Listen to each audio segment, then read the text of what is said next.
korang ada sama masalah macam aku tak? Bila aku beli sarung lengan kan, bila aku dah pakai banyak kali, dah basuh banyak kali, dia berbulu-bulu tau. Dia berbulu macam menggerutu gitu, dan bila basuh banyak kali, dia mengecik.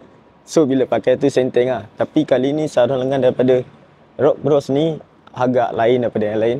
Sebab apa, yang aku boleh cakap kualiti dia sangatlah best dan terbaik lah kualiti dia. Dengan harga yang murah, kau dapat kualiti yang macam ni, why not kan korang beli yang satu kan. So kalau korang perempuan atau lelaki yang korang minat hiking, korang nak pakai lengan pendek macam ni dan korang nak pakai sarung lengan, so yes, aku rasa korang boleh dapatkan sarung lengan daripada Rock Bros ni. Kenapa aku cakap dia kualiti? Satu sebabnya adalah kain dia, material yang digunakan sangatlah sejuk. Kain dia sangat sejuk dan tak panas tau bila kau pakai. So lepas tu kau boleh renggang macam ni. So tangan korang besar mana still boleh masuk lah. So pada aku, untuk korang dapat sarung lengan yang terbaik macam ni, korang boleh tekan di beg kuning sekarang, okey?